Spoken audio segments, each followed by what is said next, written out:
شمس زور نہیں کہا لدلوک شمس نام ہی ایسا رکھے. تم دیکھ رہی ہو کہ آفتاب دکھ گیا جس کو ساری دنیا سجدے کر دی, اس نے سر خم کر دیا, وہ قیام میں تھا, اب رکوع کی طرف جانے لگا.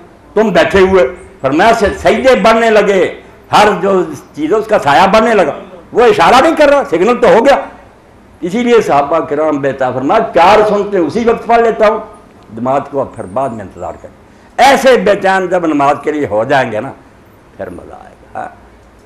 کہاں ہے وہ حضرت عبداللہ ابن جعفر کہ حضرت جعفر فوت ہو گیا, ان کے بڑے بھائی تھے. اب حضرت زبیر نے ان سے کچھ قرضہ لیا تھا, مگر حضرت عبداللہ بن زبیر نے کاغذ پڑھتے ہوئے غلطی سے سمجھ لیا کہ حضرت جعفر نے ہمارا دینا انہوں نے تھا. یہ سمجھ لیا جلدی سے کہ حضرت جعفر کی ذمہ قرضہ. انہوں نے جا کر عبداللہ سے کہا کہ آپ کے والد نے ہمارا قرضہ ہے. عبداللہ جانتے تھے کہ نہیں دینا تو انہوں نے, مگر وہ سید کا جواب تھے. تاریخ میں لکھا کہ سخیوں کے سرا عبداللہ نے جتایا بھی نہیں کہ دینے تو تیرے ابے نے اسی وقت دے دیے پیسے. مگر بعد میں حضرت عبداللہ بن زبیر کو احساس ہوا کہ غلطی ہوئی, دینے تو ہم نے, یہ پھر گئے مجھ سے غلطی, آپ میری فلاں زمین لے لی. اب زمین انہوں نے بھی نکمی دینے کا ارادہ کیا کہ جہاں پانی نہیں مدینہ میں جاتا تھا عبداللہ بن جعفر پھر بھی رسول کی اولاد میں سے تھا. اس نے کہا کوئی بات نہیں عبداللہ بن زبیر مجھے وہی قبول. وہاں جا کر انہوں نے جو نماز پڑھی, ابن حجر فرماتے وضو کیا, 2 رکعت نماز پڑھی اور کہا اللہ ابن زبیر نے تو یہ سمجھ کر مجھے دی ہے کہ یہ کبھی آباد نہیں ہوگی, مگر تو قادر ہے, تو نے میرے دادا اسماعیل کے لیے چشمہ جاری کر دیا. اب وہ دعا کر ہی رہے تھے کہ چشمہ جاری ہو گیا. عبداللہ بن زبیر پھر آیا کہ آپ مجھے دے دیں. انہوں نے کہا نہیں, آپ نے جس نیت سے دیا تھا وہ آپ کی تھی, اب اللہ نے میرے لیے چشمہ جاری, میں نہیں آپ سے لڑ رہا ہوں. اس کو اقبال کہتے ہیں سجدہ ہے قدوہ زمین لرزیدہ. اور مسلمان وہ سجدہ کہاں گیا جس سے زمین کانپ جاتی. جب آدمی سجدے میں سر رکھتا تھا زمین جو جنبش میں آ جاتی. بر مراد اس مہر و ما گردیدہ, وہ اگر چاند اور سورج کو کہتا تھا کہ پڑھ جاؤ تو پڑھ جاتے تھے. عاشقو ہے رب یعلا کجاس. اب وہ سجدے میں رب یعلا کہ میں اس خدا کا بندہ ہوں جس سے اعلیٰ کو, وہ شان و شوکت کہاں گئی. این قصور ہے محض یا این گناہ ہے محض یا تقصیر ہے, بتا یہ خدا کا قصور ہے یہ ہمارا گناہ ہے. ہم وہ نمازیں چھوڑ گئے, خدا کی وہ مدد نہیں گئی. اس لیے نماز روزہ حج اور زکوٰۃ واقعی یہ عبادت ہیں مگر بالمعنی الخاص, یہ اس کا ایک خاص مفہوم ہے. اصل بات ہے کہ پوری زندگی میں آدمی اللہ کے قوانین کی اطاعت کرے, یہ اس کے لیے تیاری, اس کے بغیر نہیں ہو سکے گی. یہ کام کرنا پڑے گا پورے شعور اور ادراک کے ساتھ, پھر انسان میں وہ قوت اور طاقت پیدا ہوگی کہ وہ ہر مرحلے میں ثابت قدم رہے گا, کہیں بھی متزلزل نہیں ہوگا. اللہ آپ لوگوں کو صحیح معنوں میں اپنا فریضہ سر انجام دینے کی توفیق دیں. میں پھر یاد دہانوں کروں گا کہ جو آپ کا کام ہے خدا کے لیے, یہ نہ طبیبوں کا ہے نہ معالجوں کا. آپ اس گئے گزرے دور میں بھی امت کو سنبھال لیں. جو آپ کے بس میں ہیں بچوں پر شفقت کریں, ان کو نمازی اور دیندار بنانے کی کوشش کریں, نصابی کتابوں سے بھی بڑھ کر ان کی تربیت کا اہتمام کریں. وآخر دعوانا الحمدللہ رب العالمین وصلی اللہ تعالی علی عبداللہ ورسولہ خاتم النبیین سیدنا مولانا محمد وآلہ وصحبہ اجمعین. فضل کرو.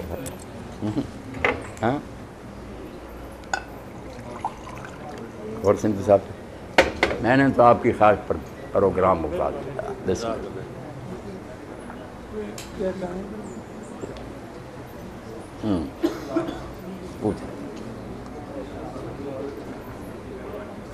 تے دوستاں رہے نہ رہے. 15-20 منٹ نا جی سوال و جواب کے لیے رکھتے ہیں, تو جن احباب کے ذہن میں کوئی سوال ہو بلا تکلف پوچھیں, بڑی خوشی ہوگی. آپ جیسے علم لوگوں کو کوئی سوال آپ کے ذہن میں ہو تو بلا جی کوئی آغاز نیازی صاحب وغیرہ جیسے دوست کر دیں نا, بسم اللہ ہو جائے تو پھر انشاءاللہ. سوال یہی ہے کہ جو غیر مسلم حکمران ہیں ان سے تو کوئی بھائی نہیں جو مرضی کرے, تو دعویٰ اسلام کا کریں اور منافقانہ طرز عمل سے مسلمانوں کو نقصان پہنچائیں, ان کے بارے میں کیا حکمت عملی ہونی چاہیے؟ نیازی صاحب نے جو سوال اٹھایا نا, یہ ہمارا بہت دیرینہ مرض ہے. اور جس چیز کو آج ہم رو رہے ہیں اور کہتے ہیں کہ نظریہ ضرورت عدالت نے دفن کر دیا, وہ بیچارے کیا دفن کریں گے. ہمارے تو دفتر بڑے ہوئے ہیں حدیثوں کے, تفسیروں کے, فقہ کے.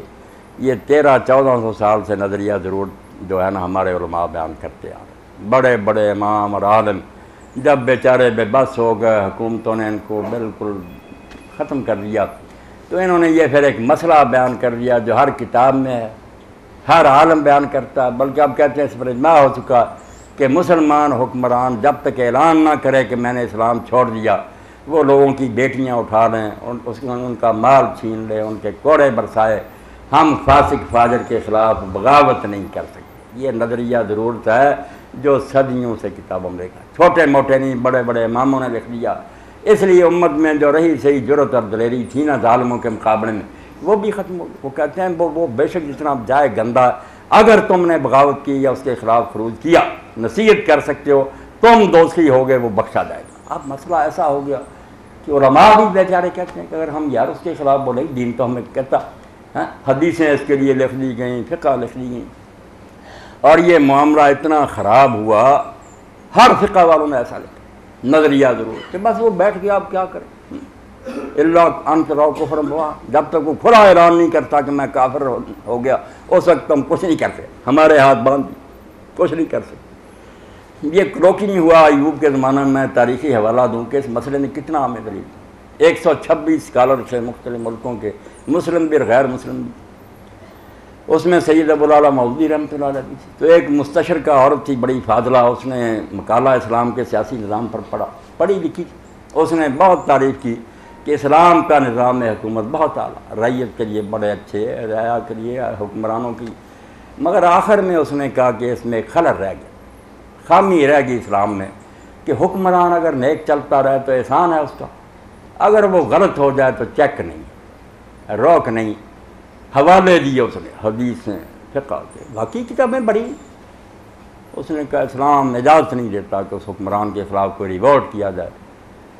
اب سب کے سر جھک گئے، شام سے بھی آئے تھے مبعوث، مصر سے بھی سر، علماء کے پاس جواب ہی نہیں تھا۔ اس نے کہا کیا اسلام، ریا بے بس ہے بیٹا، دن دیہڑے میری بیٹی اٹھا لی اس نے، میں کچھ نہیں کر سکتا، میرا مال لے جائے، رسول اللہ فرماتے ہیں تیری کمر پر کوڑے مارے، کچھ نہیں کر، حدیثیں پڑھی۔ مودودی صاحب نے دیکھا کہ اب تو اسلام کا منہ سیاہ ہو، باقی اس بات کا کوئی جواب، یہ تو بیڑا غرق کر دیا نظریہ ضرور۔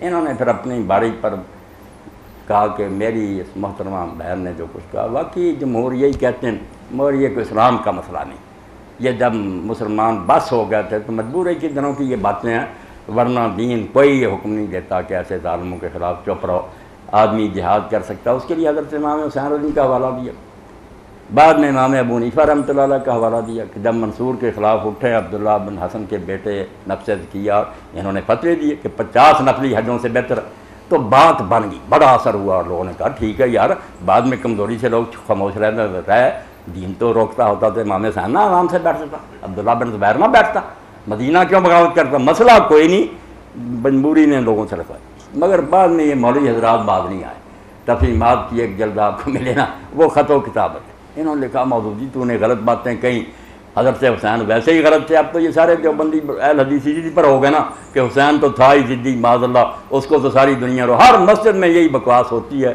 اور میں اگر شہادت حسین بیان کرتا ہوں تو فتوے دیتے کہ یہ تو شیعہ ہو گیا۔ اللہ کے بندو، حضرت حسین جنت کے جوانوں کا سردار ہے، اللہ کے رسول کو خود فرشتوں نے بشارت دی، وہ نکالو صحیح حدیث، تو پردہ ڈالتے ہو، کیوں بات کو چھپانے کو؟